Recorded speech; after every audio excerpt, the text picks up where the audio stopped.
अस्सलाम वालेकुम, मैं नईम शौकी ते तुसीं देख रहे हो डेली सरजमीन। नाज़रीन, अज 13 अगस्त आ ते बहुत लोग जोश के नाल जज्बे के नाल 14 अगस्त दी तैयारियां कर रहे हैं। असीं हैगे जी उर्दू बाज़ार के बाहर। आओ मेरे नाल जरा तुहाडी गल कराइए। अस्सलाम वालेकुम जी। वालेकुम सलाम। सर अज 13 अगस्त आ, कल 14 अगस्त आ, कर्मा वाला दिन, साडा वतन आज़ाद होया। किन्ने क जोश नाल सानूं मनाना चाहिए? जोशो खरोश के नाल मनाना चाहिए। मुल्क का भी साडे उत्ते हक है ते साडा भी अपने मुल्क ते हक है। वाह, हर सूरत अंदर जोशो खरोश नाल मनाना चाहिए। बाकी अच्छा बुरा वक्त आंदा जांदा रहता है। हाय हाय हाय हाय। चलो पाकिस्तान जिंदाबाद। अस्सलाम वालेकुम सर। सर अज 13 अगस्त आ, कल साडा प्यारा वतन आज़ाद होया 14 अगस्त वाले दिन। ते किन्ने क जज्बे नाल सानूं दिन मनाना चाहिए? फुल जज्बे नाल। खरीदारी हो रही काम दी? हो रही। काम सही चल रही है? ठीक है, शुक्र है। अस्सलाम वालेकुम। वालेकुम सलाम। सर अज 13 अगस्त आ, जी जी, कल साडा प्यारा वतन आज़ाद 14 अगस्त वाले दिन। अल्हम्दुलिल्लाह। कैसा काम समझा रहे हैं शुक्र अल्लाह बड़ा करम। लोग? किन्ने क जज्बे नाल दिन मना रहे हैं? बहुत जज्बे से मना रहे हैं, अच्छा जी। दिल की गहराइयों से। आए बच्चों भी लैके आए ने, हालांकि हबस भी बड़ा है, गर्मी भी बड़ी है। बारिश हो गई ना, बस हो गई है हाँ जी। ते कितने बजे तक काम कर रहे हो? असी आज इंशाल्लाह अल्लाह ने चाहे तो सुबह 4 बजे तक 5 बजे तक काम करेंगे अरे वाह वाह वाह। इंशाल्लाह। साडी ये दुआ है जी, पूरी दुनिया से अगर कोई परचम लहरावे तो साडा परचम लहरावे। साडा परचम लहरावे जी जी। पाकिस्तान जिंदाबाद। अस्सलाम वालेकुम सर। वालेकुम सलाम। सर अज 13 अगस्त आ, कल 14 अगस्त आ, किन्ने के जज्बे के नाल लोग कल दे दिन दी तैयारियां कर रहे हैं? माशाल्लाह बहुत अच्छे जज्बे नाल। अच्छा जी। बहुत जबरदस्त जज्बे नाल। मैं देखा कि हबस भी बड़ा, फिर भी लोग बच्चे लैके फैमिलियां लैके तैयारी कर रहे हैं। फिर भी शॉपिंग कर रहे हैं जी 14 अगस्त की। अल्लाह पाक इन्हों खैर करे और अल्लाह पाक साडा वतन भी सलामत रखे। वतन सलामत रखे, परचम लहरांदा रहे साडा भाई। अरे वाह। पाकिस्तान जिंदाबाद। अस्सलाम वालेकुम जी वालेकुम सलाम। सर अज 13 अगस्त आ, कल 14 अगस्त आ, किन्ने के जज्बे के नाल लोग मना रहे हैं, तैयारियां की कर रहे हैं? बहुत माशाअल्लाह जज्बे ਦੇ ਨਾਲ ਮਨਾ ਰਿਹਾ ਆ, क्योंकि एक साडा आज़ादी का दिन हैगा। 1947 तो चल रही है ये अपना रसम, ਤੇ ਇਹਨੂੰ ਸ਼ੌਕ ਨਾਲ ਮਨਾਉਣਾ ਚਾਹੀਦਾ ਵਾ, क्योंकि साडा पाकिस्तान ਜਿਹੜਾ एक कब्जा है हिंदुस्तान ਦੇ ਵਿੱਚ ਸੀ। हाँ ਤੇ सही।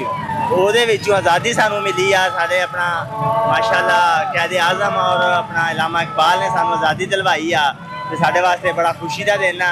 ਸਾਨੂੰ ਜ਼ੋਰ ਸ਼ੌਕ ਦੇ ਨਾਲ, ਖੁਸ਼ੀ ਜਜ਼ਬੇ ਦੇ ਨਾਲ ਮਨਾਉਣੀ ਚਾਹੀਦੀ ਆ। अरे वाह। पाकिस्तान जिंदाबाद। अस्सलाम वालेकुम जी। वालेकुम सलाम। सर अज 13 अगस्त आ, 14 अगस्त दी तैयारियां बड़े जोश नाल हो रही हैं। हाँ अल्हम्दुलिल्लाह। की कहंदे हो इहदे बारे? कहना जी ये साढ़े वतन की आज़ादी का दिन है। इंशाल्लाह भरपूर तरीके नाल मनावांगे। साढ़े बच्चे लगे ने माशाल्लाह, वो भी कर रहे हैं, असीं भी इत्थे सारा दिन करते रहने और करते रहेंगे इंशाल्लाह। सर किन्ने साल तो उर्दू बाजार च? तकरीबन 35-40 साल हो गए। ते हर साल ये जज्बा वाधा नजर आंदा ना लोगों का? हाँ जी, बेशुमार। हर साल ये जिहड़ा जज्बा है, साडा खून होर तपदा और साडा जज्बा होर वधदा। हाँ जी, वो सिर्फ ये कि जिस तरह छोटे बच्चे ने वो वेखते ने नाल बच्चों के नाल बच्चे ने फिर बढ़ते ही जा रहे अल्लाह की रहमत। सर अगर वतन है तो असीं है। हाँ जी, ਇਹਦੇ ਨਾਲ ही साडी पहचान है। पहचान है। और अल्लाह साडे प्यारे वतन नूं तरक्की देवे, आमीन। तंदुरुस्ती देवे। आमीन। पाकिस्तान जिंदाबाद। अस्सलाम वालेकुम। वालेकुम सलाम। सर अज 13 अगस्त आ, कल 14 अगस्त आ, जी सर। किन्ने के जज्बे के नाल लोग 14 अगस्त दी तैयारियां कर रहे हैं? बड़े जज्बे नाल जोशो खरोश नाल इंशाल्लाह। बहुत अज दे आखिरी दिन है ना, तो माशाल्लाह बड़ा काम होया है कि। अच्छा जी। हाँ जी, बाहर के मुल्कों बहुत दुनिया बाहर शहर जो माल शाल लाई गई है, तो बहुत अगे तो अगले साल तो ज़्यादा जोशो खरोश हो रहा है। वाह। ये ਜਿਹੜਾ 14 अगस्त ਆਪਾਂ हर साल ਜਿਹੜਾ ਸਾਡਾ ਜਜ਼ਬਾ ਵੱਧ ਰਿਹਾ ਹੈ। बढ़ रहा है जी इंशाल्लाह, हर साल बढ़ रहा है। पिछले साल कुछ और सी, ऐ की कुछ और ज़्यादा है इंशाल्लाह। और इंशाल्लाह ਇਹ ਵਾਧਾ ਵੀ ਰਹੇਗਾ ਕਿਉਂ? अगले साल इंशाल्लाह इस तो भी ज़्यादा होएगा। ਫਿਰ ਕਿੰਨੀ ਏਜ ਹੋ ਗਈ ਆਪਣੀ? मेरी 55 साल सर। ਤੇ ਇੱਥੇ ਉਰਦੂ ਬਾਜ਼ਾਰ ਦੇ ਵਿੱਚ ਹੀ ਹੋ? हाँ जी, इतने ਤੇ ਤੁਸੀਂ ਜ਼ਾਹਿਰ ਹੈ ਅਗਰ 55 ਸਾਲ ਦੇ, ਤਾਂ 40 ਕੁ ਸਾਲ ਦੇ ਤੁਸੀਂ ਉਰਦੂ ਬਾਜ਼ਾਰ ਦੇ ਦੇਖੇ ਹੋਣਗੇ ਜਾਂ 30 ਤੇ ਦੇਖੇ ਹੋਣਗੇ। ਵੇਖੇ ਨਹੀਂ ਇਹ ਚੀਜ਼। ਤੇ ਹੌਲੀ ਹੌਲੀ ਜਿਹੜਾ ਲੋਕਾਂ ਦਾ ਜਜ਼ਬਾ ਡਿਵੈਲਪ ਹੋ ਰਿਹਾ ਪਹਿਲੇ ਨਾਲੋਂ। ਹਾਂਜੀ, ਇਹ ਤੁਸੀਂ ਹੁਣ ਬਾਹਰੋਂ ਅੰਦਰ ਆਏ ਹੋ ਨਾ, ਤੁਸੀਂ ਵੇਖਿਆ ਨਾ, ਪਹਿਲੇ ਇੰਨਾ ਰਸ਼ ਨਹੀਂ ਹੁੰਦਾ ਸੀ। ਆ ਬਾਕੀ ਇੰਨਾ ਰਸ਼ ਨਹੀਂ ਸੀ ਜਿੰਨਾ ਮੈਂ ਅੱਜ ਰਸ਼ ਵੇਖਿਆ। ਅੱਜ ਤੁਸੀਂ ਨੰਗਣ ਦੀ ਜਗ੍ਹਾ ਨਹੀਂ ਪੈਦਾ। ਹਾਂਜੀ, ਬਹੁਤ ਜ਼ਿਆਦਾ ਖਰੋਸ਼ ਨਾਲ ਦੁਨੀਆ ਮਨਾ ਰਹੀ ਇੰਸ਼ਾਅੱਲਾ। ਹਰ ਸਾਲ ਮਨਾਉਂਦੇ ਰਹਿਣਾ ਨਾ। ਸਰ ਇਹਦੇ ਪਿੱਛੇ ਕੁਰਬਾਨੀਆਂ ਬੜੀਆਂ, ਮਿਹਨਤ ਬੜੀ ਹੈ। ਹਾਂਜੀ, ਜ਼ਾਹਿਰ ਕੁਰਬਾਨੀਆਂ ਨੇ, ਮਿਹਨਤ ਉਹ ਰੰਗ ਲਿਆ ਰਹੀਆਂ ਨੇ। ਹੁਣ ਆਵਾਮ ਨੂੰ ਸ਼ੌਰ ਪੈਦਾ ਹੋ ਗਿਆ ਹੈ, ਤੇ ਆਵਾਮ ਹੁਣ ਜੋਸ਼ੋ ਖਰੋਸ਼ ਨਾਲ ਮਨਾ ਰਹੀ। ਪਤਾ ਲੱਗਦਾ ਲੋਕਾਂ ਨੂੰ ਕਿ ਵਾਕਈ ਪਾਕਿਸਤਾਨ ਦੇ ਵਿੱਚ 14 ਅਗਸਤ ਕਿਸ ਤਰ੍ਹਾਂ ਮਨਾਈਏ। ਬਾਹਰ ਦੇ ਮੁਲਕ ਵਾਲੇ ਲੋਕ ਦੇਖਦੇ ਨੇ ਸਾਡੀ 14 ਅਗਸਤ, ਤੇ ਉਹ ਬੜੇ ਹੈਰਾਨ ਰਹਿੰਦੇ ਨੇ ਕਿ ਮਾਸ਼ਾਅੱਲਾ ਇੰਨਾ ਜੋਸ਼ੋ ਖਰੋਸ਼। ਮੈਂ ਕਿਹਾ ਅਗਰ 9 ਵਜੇ ਦੁਕਾਨਾਂ ਨਾ ਬੰਦ ਕਰਨ ਤੇ ਇੰਸ਼ਾਅੱਲਾ ਸਾਰੀ ਰਾਤ ਇੱਥੇ ਗਾਹਕ ਆਉਂਦਾ, ਸਾਰੀ ਰਾਤ ਕੰਮ ਚੱਲਦਾ ਰਹੇ। ਦੇਖੋ ਸਰ, ਇਹ ਸਾਡਾ ਜਿਹੜਾ ਪਿਆਰਾ ਵਤਨ ਹੈ, ਅੱਲਾਹ ਪਾਕ ਨੂੰ ਤੰਦਰੁਸਤੀ ਦੇਵੇ, ਤਰੱਕੀ ਦੇਵੇ ਔਰ ਬਹੁਤ ਜ਼ਿਆਦਾ ਰੰਗ ਲਾਵੇ ਇਹਨੂੰ, ਕਿਉਂਕਿ ਵਤਨ ਹੈ ਤੇ ਅਸੀਂ ਹੈ। ਸਰ ਕੋਈ ਮਿਲੀ ਨਗਮਾ ਆਉਂਦਾ ਜਾਂ ਕੋਈ ਵਤਨ ਦੇ ਬਾਰੇ ਕੋਈ ਸ਼ੇਰ ਆਉਂਦਾ ਹੋਵੇ? वतन के बारे शेर बस है कि साडा पाकिस्तान जिंदाबाद, जिंदाबाद। अल्लाह ताला सलामत रखे पाकिस्तान ਨੂੰ। ਆਮੀਨ नजरां तो बचाए। ਆਮੀਨ ਆਮੀਨ। ਅੱਛਾ, ਆਪਣਾ ਤੁਸੀਂ ਵੀ ਇਹ ਬੜਾ ਏਜਡ ਹੋ, ਮੈਂ ਵੀ ਏਜਡ ਹਾਂ, ਸਾਨੂੰ ਤੇ ਹਰ ਗੱਲ ਦਾ ਪਤਾ ਹੈ।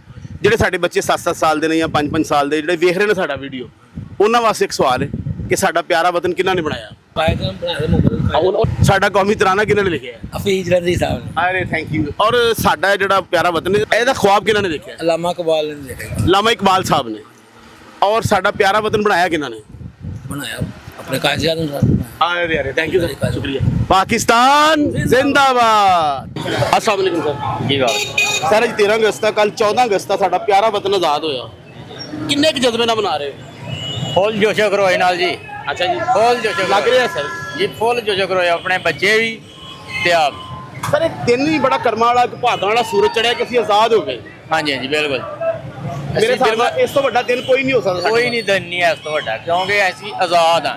ਇਹ ਆਜ਼ਾਦ ਮੁਲਕ ਹੈ ਸਾਡਾ। हाँ अल्हम्दुलिल्लाह। ਠੀਕ ਹੈ, ਸਾਡਿਆਂ ਵੱਡਿਆਂ ਨੇ ਬੜੀਆਂ ਕੁਰਬਾਨੀਆਂ ਦਿੱਤੀਆਂ ਇਸ ਮੁਲਕ ਨੂੰ ਆਜ਼ਾਦ ਕਰਨ और ਵਾਸਤੇ। सलाम है उन्होंने ਵੱਡਿਆਂ ਨੂੰ। ਉਹਨਾਂ ਨੂੰ ਸਲਾਮ ਹੈ। ਠੀਕ ਹੈ, ਤੇ ਖਾਸ ਕਰਕੇ ਸਾਡੀ ਪਾਕ ਫੌਜ ਨੂੰ, अरे ਉਹਨਾਂ अरे ਵਾਸਤੇ ਸਲਾਮ ਪਾਕ ਫੌਜ ਵਾਸਤੇ। पाकिस्तान जिंदाबाद। अस्सलाम वालेकुम सर। ਵਾਲੇਕੁਮ ਅਸਲਾਮ सर आज 13 अगस्त ਜੀ। ਕਿੰਨਾ ਕੁ ਜਜ਼ਬਾ ਨਜ਼ਰ ਆ ਰਿਹਾ ਸਾਡੇ ਭੈਣਾਂ ਭਰਾਵਾਂ 'ਚ? ਸਰ ਤੁਹਾਡੇ ਸਾਹਮਣੇ ਹੀ ਹੈ ਮਾਸ਼ਾਅੱਲਾ, ਪਹਿਲੇ ਦੀ ਤਰ੍ਹਾਂ ਮਾਸ਼ਾਅੱਲਾ ਇਸ ਦਫਾ ਜ਼ਿਆਦਾ ਰਸ਼ ਨਜ਼ਰ ਆ ਰਿਹਾ। ਵਾਹ। ਲੋਕੀ ਕਹਿੰਦੇ ਨੇ ਕਿ ਕੰਮ ਨਹੀਂ ਹੈ, ਮਹਿੰਗਾਈ ਬਹੁਤ ਜ਼ਿਆਦਾ ਹੈ। ਮਹਿੰਗਾਈ ਆਪਣੀ ਜਗ੍ਹਾ ਤੇ ਹੈ, ਇਹ ਜਜ਼ਬਾ ਆਪਣੀ ਜਗ੍ਹਾ ਤੇ ਮਾਸ਼ਾਅੱਲਾ ਬਹੁਤ ਜਜ਼ਬਾ। ਇਧਰੋਂ ਸਰ ਮਹਿੰਗਾਈ ਹੋਵੇ ਜੀ ਜੀ ਜੋ ਵੀ ਹੋਵੇ, ਜੀ, ਜੀ। ਲੇਕਿਨ ਵਤਨ ਹੈ ਤਾਂ ਅਸੀਂ ਹੈ। ਜੀ ਬਿਲਕੁਲ ਹੈ, ਕਿਉਂ ਨਹੀਂ ਹੈ, ਕੀ ਸਮਝਦੇ ਹੋ? ਬਿਲਕੁਲ ਹੈ। ਤੇ ਵਸਦਾ ਰਵੇ ਸਾਡਾ ਪਿਆਰਾ ਪਾਕਿਸਤਾਨ ਪਾਕਿਸਤਾਨ ਜ਼ਿੰਦਾਬਾਦ। जिंदाबाद। अस्सलाम वालेकुम जी। वालेकुम अस्सलाम। सर आज 13 अगस्त था, कल 14 अगस्त था। हाँ जी सर। लोग किन्ने के जज्बे और किन्नी की मुहब्बत ਨਾਲ ਤਿਆਰੀਆਂ ਕਰ ਰਹੇ ਆ। आज़ादी का दिन है, आज 13 है, सवेरे 14 है, हर किसी ने आज़ादी मनानी है। पाकिस्तान है बहुत प्यारा मुल्क है। हाँ एक पाकिस्तान जेल अपना मुल्क है ना, बुलबुल दी चिड़िया है आया आया वाह। या नहीं। ये हूँ 14 अगस्त है, लोग पता नहीं कितना शोर शराबा, ए तूतियां वाजे, प्यार सारा खुशी का इजहार है ना। ए सारा खुशी का इजहार है। उन्हें देखो ना इनके ने सारे आलियां, हाँ ए मैं बेच रहा हूँ मत्थे। वाह। कैसा जा रहा है कम शम? माशाल्लाह बड़ा जबरदस्त है काम। मालक सोना शुक्र है मालक दा, रोजी दे रहे हैं बकाया। तुसी देख रहे हो अभी अड्डा मेरा है, निजाम चेक करो वाह। कैसा प्यारा निजाम है सर। ਪਾਕਿਸਤਾਨ ਜ਼ਿੰਦਾਬਾਦ। ਤਾਂ ਨਾਜ਼ਰੀਨ ਤੁਸੀਂ ਦੇਖਿਆ ਕਿ ਸਾਡੀਆਂ ਭੈਣਾਂ, ਸਾਡੇ ਭਰਾ, ਬੱਚੇ ਕਿੱਦਾਂ ਜੋਸ਼ ਦੇ ਨਾਲ ਇਹ ਦਿਨ ਮਨਾ ਰਹੇ ਆ, ਔਰ ਇਹ ਦਿਨ ਸਾਨੂੰ ਜੋਸ਼ ਦੇ ਨਾਲ ਮਨਾਉਣਾ ਵੀ ਚਾਹੀਦਾ, ਕਿਉਂਕਿ ਸਾਡਾ ਪਿਆਰਾ ਵਤਨ ਹੈ ਤਾਂ ਅਸੀਂ ਸਾਰੇ ਹੈ। ਹੱਸਦੇ ਰਹੋ, ਮੁਸਕਰਾਉਂਦੇ ਰਹੋ, ਸਲਾਮਤ ਰਹੋ। ਮੇਰੇ ਵੱਲੋਂ, ਮੇਰੀ ਪੂਰੀ ਟੀਮ ਵੱਲੋਂ ਐਡਵਾਂਸ ਦੇ ਵਿੱਚ ਤੁਹਾਨੂੰ ਜਸ਼ਨ ਆਜ਼ਾਦੀ ਮੁਬਾਰਕ ਹੋਵੇ। ਮੁਸਕਰਾਉਂਦੇ ਰਹੋ ਤੇ ਵੇਖਦੇ ਰਹੋ ਡੇਲੀ ਸਰ ਜ਼ਮੀਨ।